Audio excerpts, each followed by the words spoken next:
हजूर पिताजी के आने हो चुके हैं पुख्ता इंतजाम, हो रही हैं खुशियाँ, चल रही हैं पूरी तैयारी। जी हाँ साथ संगत जी, सभी साथ संगत के लिए एक बहुत बड़ी अपडेट आ गई है। सभी साथ संगत को वीडियो को स्किप किए बिना पूरी वीडियो को देखना है। सबसे पहले तो मैं आपके अपने चैनल एनकेबी में आपका बहुत बहुत स्वागत करना चाहूँगा।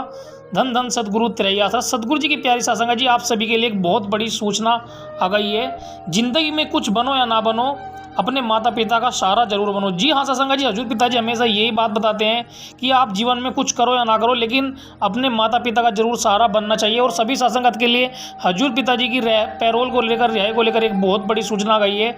आप सभी से हाथ जोड़कर विनती करना चाहते हैं कि वीडियो को लाइक कर दे, और इस चैनल को सब्सक्राइब नहीं किया तो इस चैनल को सब्सक्राइब भी कर ले, और ज़्यादा से ज़्यादा साथ संगत को शेयर कर दे, ताकि जो जानकारी हम आपको देने वाले हैं उसके बारे में आपको सही जानकारी मिल सके और सभी साथ संगत के पास जो है न्यूज़ पहुंच सके। जी हाँ साथ संगत जी, ज़िंदगी कभी भी आसान नहीं होने वाली। आपको ही मजबूत बनना पड़ेगा ज़िंदगी को ढालने के लिए, ज़िंदगी के हिसाब से चलने के लिए। क्योंकि ज़िंदगी आसान होती तो भगवान श्री राम आसानी से सीता माता को जो है लंका से ले आते। उन्होंने दिखाया कि ज़िंदगी कितनी हार्ड होती है, वनों में रहकर बताया। जब भगवान श्री राम को जो है वनवास दिया गया, एक रात में जो है राज्य मिलने वाला था, अगली रात के तुरंत बाद सुबह होते ही वनवास मिल गया। तो साथ संगत जी, हमेशा हजूर पिताजी कहते हैं कि ज़िंदगी कभी भी आसान नहीं होती। और हजूर पिताजी की पैरोल को लेकर हजूर पिताजी ये दिखाना चाहते हैं कि भाई जो भी है पैरोल किस हिसाब से दी जाती है, कैसे दी जाती है, उसी के बेस पर हजूर पिताजी सभी समाज को ये बताना चाहते हैं कि ज़िंदगी कितनी हार्ड होती है। एक महापुरुष के लिए भी, जो इस धरती पर महापुरुष पैदा होते हैं, उनके लिए ज़िंदगी कितनी हार्ड होती है। हजूर पिताजी ने जेल में जाकर सभी साथ संगत को, सभी समाज को दिखाया कि जो कोई अच्छे कार्य करता है उसके लिए भी इस तरीके से ही जो है संकटों का सामना करना पड़ता है। वो भले कबीरदास जी क्यों ना हुए हो और पुराने महापुरुष क्यों ना हुए हो। जैसे ईसाई धर्म के जो पैगंबर थे ईसा मसीह, उनको जो है उनके हाथों पैरों में कील टुकवा दी थी। उसी तरीके से जो भी इस दुनिया में आता है, अच्छे काम करता है, उनके लिए संघर्ष का सामना करना पड़ता है। और वे दरअसल ये दिखाना चाहते हैं कि इस दुनिया में जो भी पैदा होता है और जो अच्छे काम करता है उसके लिए ज़िंदगी आसान नहीं होती। और वे उस ही हालात में खुश होकर दिखाते हैं कि भले ही ज़िंदगी की किसी भी मोड़ पर आ जाए तो इंसान को हमेशा उसका डटकर सामना करना चाहिए। हजूर पिताजी ने भी यही सभी साथ संगत को सीख दी है। और हजूर पिताजी सभी साथ संगत के लिए, सभी साथ संगत के बीच में पधारने वाले हैं। तो इसके लिए एक बहुत बड़ी अपडेट हम आपको बताने जा रहे हैं। जो अपडेट मैं आपको बताने जा रहा हूँ तो आपको उसको बड़े ही ध्यान से सुनना है। और सबसे पहले तो आपको वीडियो को लाइक कर देना है और ज़्यादा से ज़्यादा साथ संगत को शेयर कर देना है।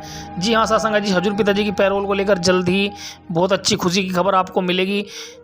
हजूर पिताजी के जो वकील खुराना साहब है, उन्होंने बताया है कि हजूर पिताजी को जो पैरोल दी जाती है उसके लिए और भी जो कैदी है उनको सिमिलर बेस पर जो है वे इस पैरोल का, फरलों का लाभ उठा रहे हैं। तो हजूर पिताजी किसी भी राजनीतिक पार्टी से कोई लेना देना नहीं है।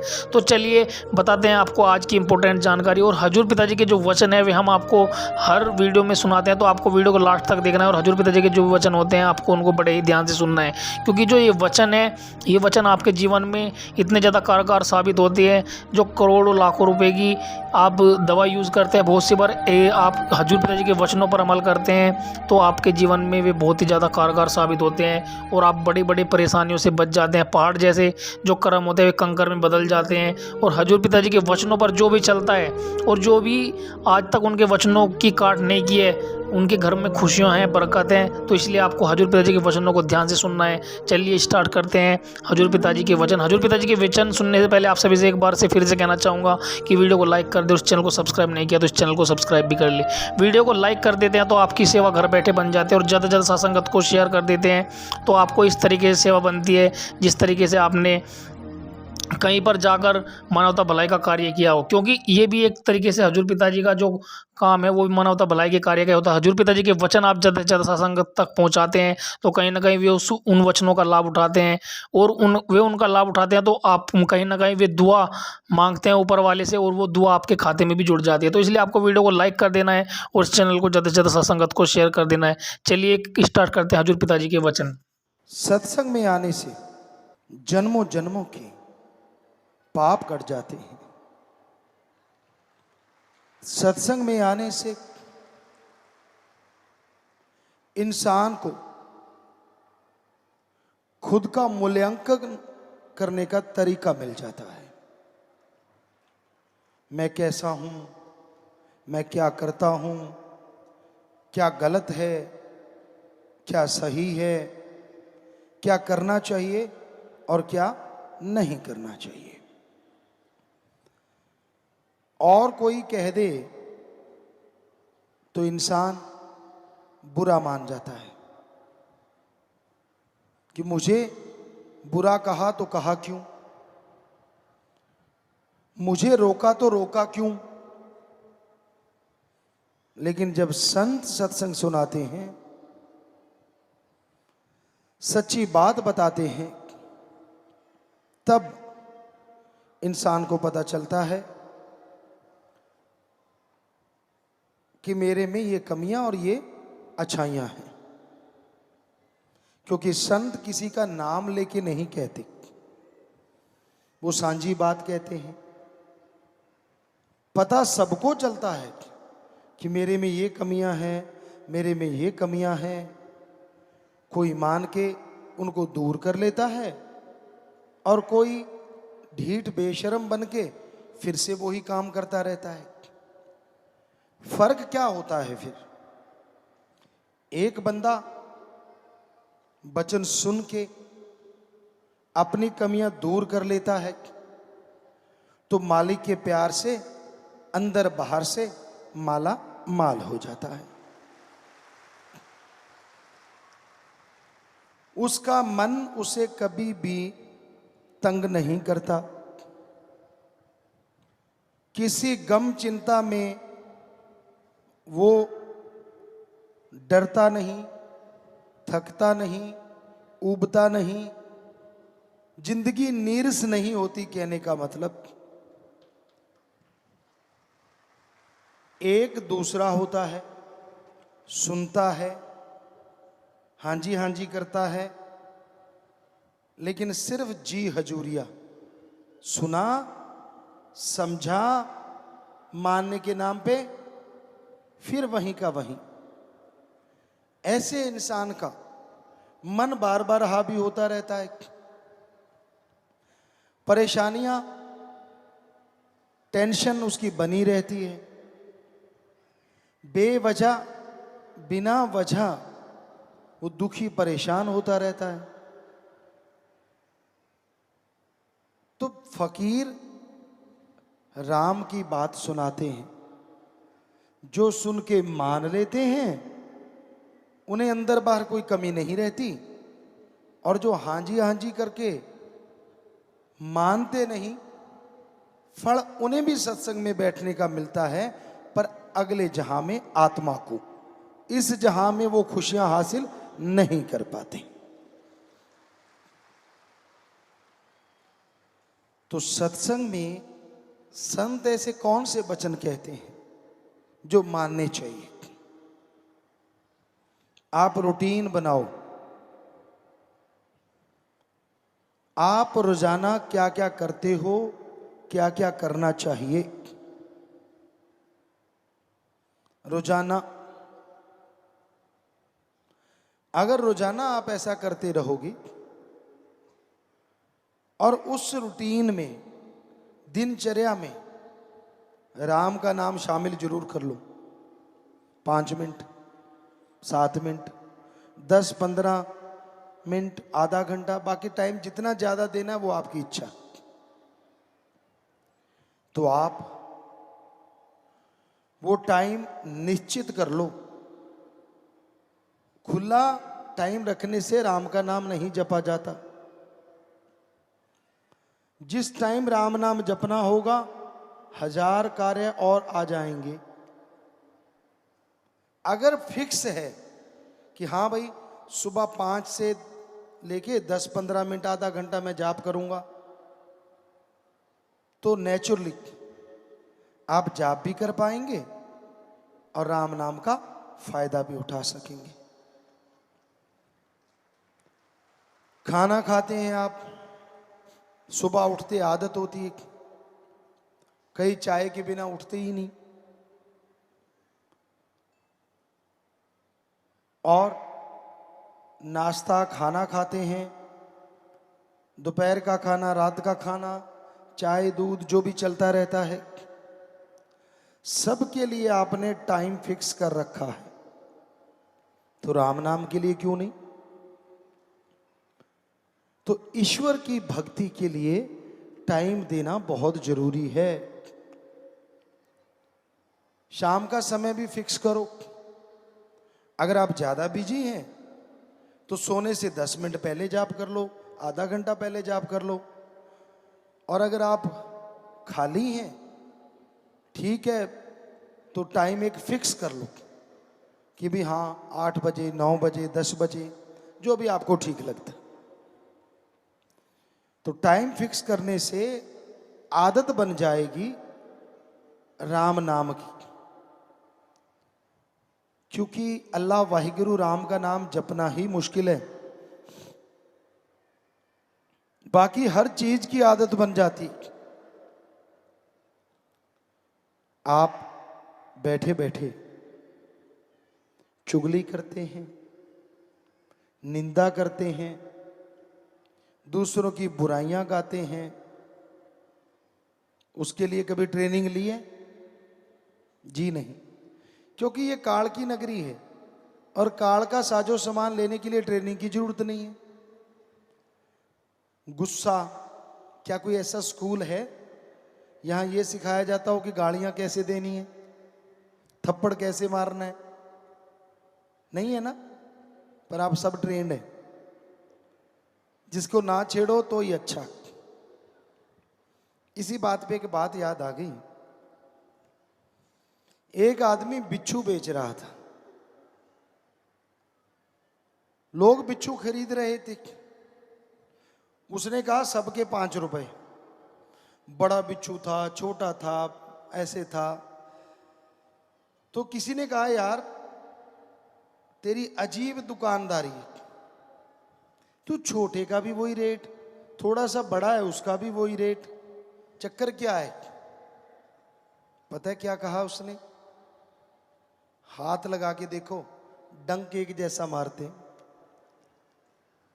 तो आज किसी को छेड़ के देख लो। गर्मी का मौका है, वैसे तो ना ही छेड़ो तो अच्छे रहोगे। ये तो सर्दी में उबलते रहते हैं, गर्मी में तो उबले ही पड़े हैं, क्योंकि वैसे टेम्परेचर हाई होता है। किसी को छेड़ लो, यूं लगता है जैसे नंगी तारों के हाथ लगा दिया हो।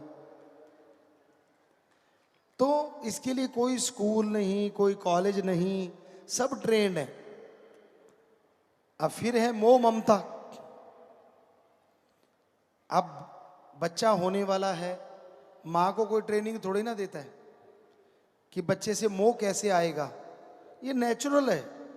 बच्चा गर्भ में आया, पेट में आया, तो माँ की तारें जुड़ती चली जाती हैं, एहसास होने लगता है अंदर से, भावनाएं पैदा हो जाती हैं।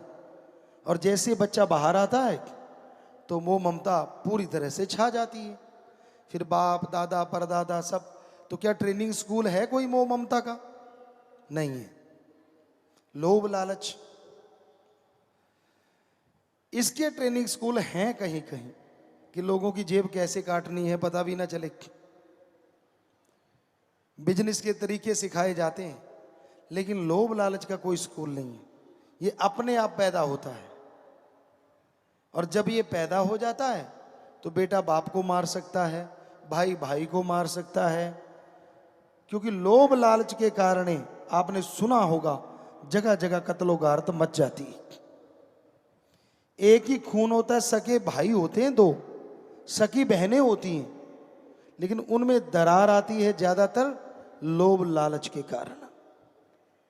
एक का काम अच्छा हो गया, एक बेचारी थोड़ी सी गरीब रहेगी, तो वो उसे बात ही नहीं करती।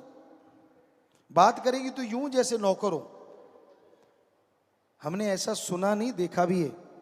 आप में से कोई ना कोई बैठा होगा यहां, बुरा ना मानना। उसको लगता है मेरा स्टैंडर्ड अप है, जितना मैं हूं वैसा कोई भी नहीं। वो अपनी बहनों को, अपने भाइयों को बिल्कुल नौकरों की तरह समझ। तो ये बिल्कुल गलत है। ये है लोभ लालच और अहंकार। अहंकार का भी कोई स्कूल नहीं।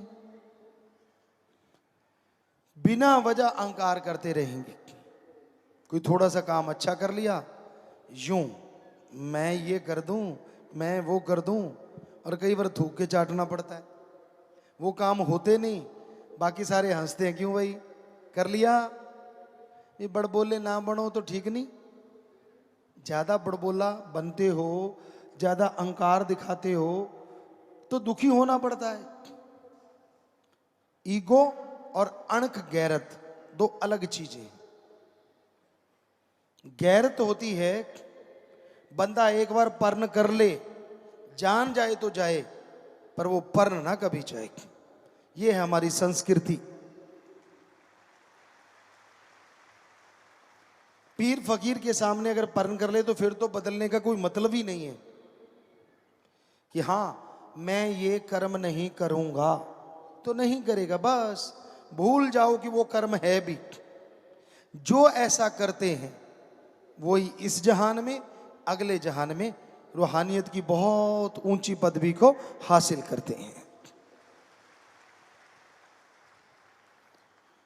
यानी यहां तमाम खुशियां मिलती हैं, बेगम रहते हैं, खुश रहते हैं, और अगले जहान में भी माला माल रहते हैं।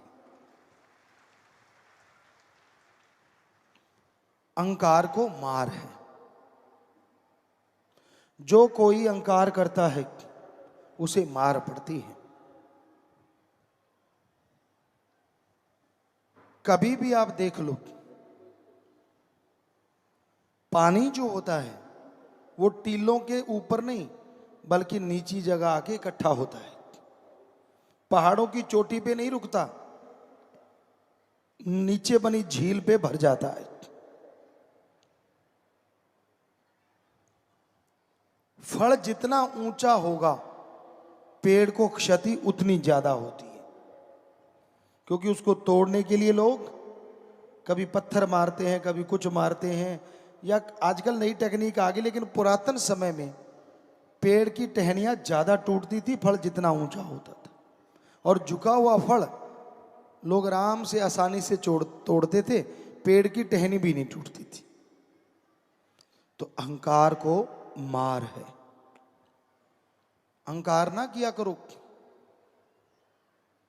कमियां खुद में होती हैं, निकालते आप अल्लाह वाहिगुरु राम में है। सो कमी कभी भगवान में हो ही नहीं सकती। आदमी गलतियों का पुतला है, इसमें कोई दो राय नहीं, लेकिन आदमी की ईगो अहंकार ऐसा होता है वो अपनी कमी नहीं मानता, संतों में भगवान में कमियां निकालता रहता है और पापों का भागीदार बनता चला जाता है। इसलिए अपने गिरेबान में देखिए, चारपाई के नीचे कहते हैं ना निगाह मारनी चाहिए, दिए तले अंधेरा। दूसरों को ज्ञान देने से बेहतर है पहले खुद उस ज्ञान में डूब के अपने आप को पवित्र बना लो, फिर दूसरों को ज्ञान दो। आजकल ये बातें आम होती हैं, बात पे बात ख्याल में आ गई। जहाज में बैठते हो आप, कभी ध्यान दिया आपने, वहां एक अनाउंसमेंट होती है कि ऑक्सीजन की कमी आ गई तो मास्क बाहर आ जाएंगे। किसी और के मास्क चढ़ाने से पहले खुद का चढ़ा लो। तो वही बात है, किसी और को ज्ञान देने से पहले पहले खुद अमल कर लो, फिर दूसरों को ज्ञान देना। अगर खुद अमल नहीं करते, अगर खुद आप ज्ञानवान नहीं बनते, तो दूसरों का ज्ञान देने का कोई फायदा नहीं होता, क्योंकि जब वो आप में वो कमियां देखेगा तो वो भी बदल जाएगा। इसलिए संत ज्ञान बताते हैं, क्योंकि गुरु की कृपा से, सतगुरु की दया में रहमत से सतगुरु उनके अवगुणों को, उनकी बुराइयों को 100% साफ कर देता है, और फिर वो ज्ञान देते हैं, भक्ति करते हैं, तो जो भी कोई उनकी बात मानता है उसके अंदर बाहर माला माल होता चला जाता है। पर गुरु एक ही होता है, गुरु की डार नहीं होती। थोड़ा सिमरन करने लग गए, थोड़ी भक्ति करने लग गए, इसका मतलब ये नहीं होता कि वो गुरु बन गया। गुरु की निगाह में तो सिर्फ गुरु को देखो, उसका बराबर किसी को दर्जा मत दो। अगर ऐसा आप करते हो तो भक्ति कटती है, क्योंकि गुरु पैसा नहीं लेता, गुरु चढ़ावा नहीं लेता, गुरु धर्म जात मजहब के नाम पे लड़ाता नहीं, गुरु कभी किसी को गलत रास्ते पे चलाता नहीं। तो इसलिए गुरु को मानते हो अच्छी बात है, पर गुरु की भी माना करो, ये सबसे अच्छी बात है। सिर झुका देना, सजदा कर देना, ये रीत है, ये इज्जत करने का एक तरीका है। लेकिन वचन मान लेना, ये रूहानियत पे तरक्की करने का तरीका है। दोनों का एक साथ होना जरूरी है, क्योंकि अगर सत्कार नहीं भगवान के लिए तो भावना पैदा नहीं होती, और भावना नहीं तो बिना भावना के किया गया सुमरन किसी काम का नहीं। जब आप राम का नाम जपते हो तो राम में ध्यान दिया करो। सत्संग में बैठे बैठे लोग अपनी निगाह को घुमाते रहते हैं। अब आपकी आंखें हैं, जितनी मर्जी घुमाओ, लेकिन ये आंखों की एक गड़बड़ है, जिस चीज को देखती हैं उसका मोह पैदा कर देती हैं। फिर आप देखना शुरू कर देते हो, ये कौन है, ये कैसा है, ये ऐसा होगा, फिर वैसा होगा, अच्छा ये मुझे देख रहा है या देख रही है। तो आपके हाव भाव बदल जाते हैं। आप थोड़ा सा यूं करके बैठते हैं, अच्छा क्यों, तेरे पर निकल आए क्या? अरे भाई, जैसा तू है वैसा ही अब है और वैसा ही रहेगा, कुछ अलग से नहीं हो गया तेरे। हमने देखा है बच्चे मूंछों पे हाथ मारने लगेंगे या शर्ट को सही करने लगेंगे कि यार मेरे को देखे जा रहा है, मेरे में कुछ है। तो असलियत में ये एक कुदरत ने बनाया था, नर मादा एक दूसरे के प्रति आकर्षित होना कुदरत का नियम था। लेकिन उस नियम को संतों ने और नियम बना के भावना में मढ़ दिया। पति पत्नी की भावना, बहन भाई की भावना, बाप बेटी, माँ बाप और दादा दादी। तो ये खास करके हमारे देश में उसी आकर्षण को भावनाओं में बदल दिया। अदरवाइज तो पशुओं की तरह सिर्फ एक ही स्त्री पुरुष की भावना रहती। लेकिन संतों का जितना धन्यवाद करें, जितना शुक्राना करें, उतना कम है कि उन्होंने भावनाओं को एक नाम दे दिया। अट्रैक्शन को, वो जो आकर्षित होते हैं एक दूसरे के प्रति, उसकी एक नाम रख दिया। तो होता यही है कि हम जब देखते हैं तो हमारी भावनाएं उसका रूप ले लेती हैं। लेकिन कई लोग ऐसे होते हैं जिनकी भावनाएं बेलगाम होती हैं। वो जिसको भी देखते हैं बस एक ही भावना होती है, काम वासना, गलत सोच, नेगेटिव थॉट्स, हर टाइम वही भावना चलती रहती है। इससे तंग आने की जरूरत नहीं है, इससे परेशान होने की जरूरत नहीं है। बस सुमरण करके रोज प्रार्थना करो कि भगवान मेरे में आज जो भी नेगेटिविटी आई, गलत भावना आई, वो कभी आप किसी को कहते हो कि इसका ये हो जाए, उसका वो हो जाए, तो उसके बारे में बोलो कि मेरे ऐसे सोचने से कभी किसी का बुरा ना हो, मेरा गलत सोचने से वो गलत काम ना हो। बस 5 मिनट सुमन कर लो, सारे दिन के पाप का पत्ता साफ। कितना आसान तरीका है। 2 मिनट कर लो, करो तो सही। तो आप भावनाओं को शुद्ध कर सकते हैं, विचारों का शुद्धिकरण कर सकते हैं थोड़े से समय में। भावना शून्य इंसान कभी नहीं होता। राम, अल्लाह, वाहिगुरु के प्रति कईयों ने कहा, हमसे सवाल किए कि मीराबाई हुई थी और मीरा जी ने भगवान को पति बना लिया, ये भावना सही है? आप एक मीरा की बात करते हैं। जितने संत आए, गुरु पीर पैगंबर आए, ज्यादातर ने अपने आप को आत्मा रूप में भगवान की पत्नी बना के उससे इश्क किया है। आप पढ़ के देख सकते हैं कि भगवान अल्लाह, वाहिगुरु, गॉड, खुदा, राम, तो किसी ने लिखा है महिला, किसी ने कुछ, किसी ने कुछ। तो वो भावना गलत नहीं है, क्योंकि वो ईश्वर मां है, बाप है, सगा है, संबंधी है, यार है, दोस्त है, मित्र है, और कोई कोई होता है जो उसे अपना पति भी बनाता है, जैसे मीरा जी। तो मीरा का नाम तो आज हम भी ले रहे हैं।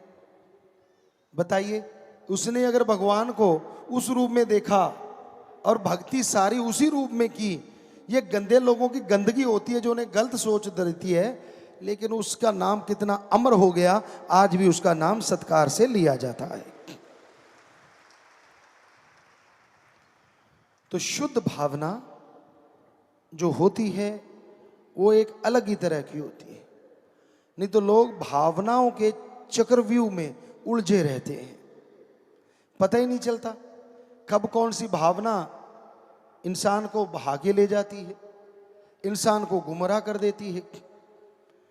तो भावनाएं शुद्ध रहें, इसके लिए सुमरन जरूरी है।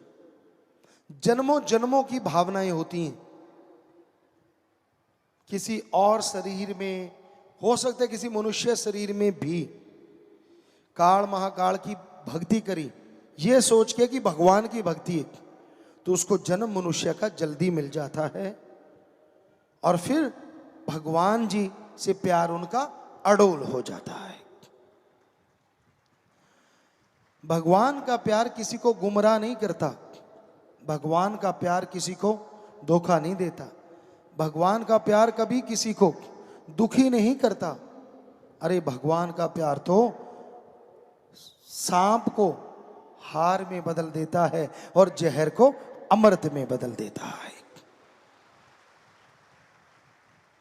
पर कोई उससे प्यार करे तो ना, पैसे से प्यार, जमीन जायदाद से प्यार, पता नहीं किन किन चीजों से लोग प्यार में उलझे रहते हैं। हम नहीं कहते कि इनसे प्यार ना करो, करो, लेकिन एक हद से ना गुजर जाओ। अगर आप हद से गुजर जाते हैं तो आप दुखी रहते हैं।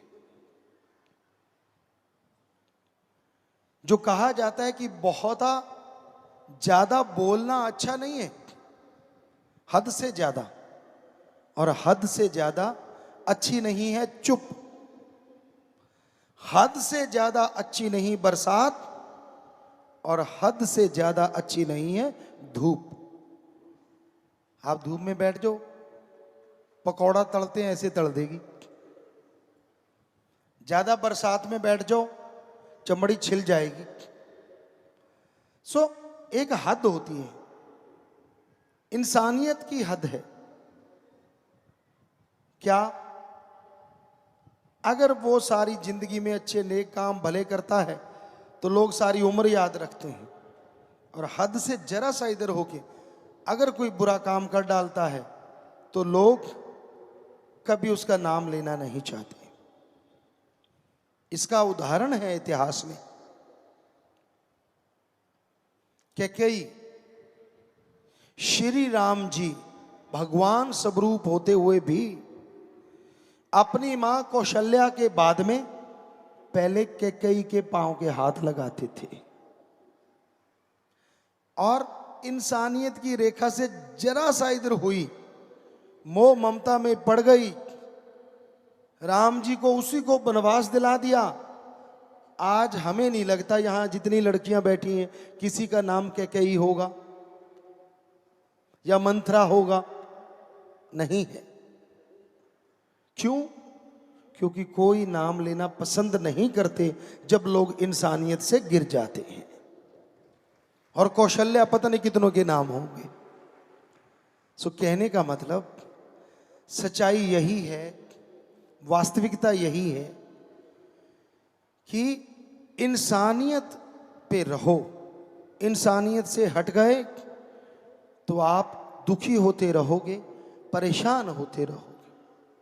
दिल में भावना रखो दूसरों को खुश करने की, लेकिन उस खुश करने के लिए अगर मर्यादा भंग होती है, अगर इंसानियत से हैवानियत या शैतानियत में आप जा रहे हैं, तो कभी भी किसी को खुश करने की जरूरत नहीं है।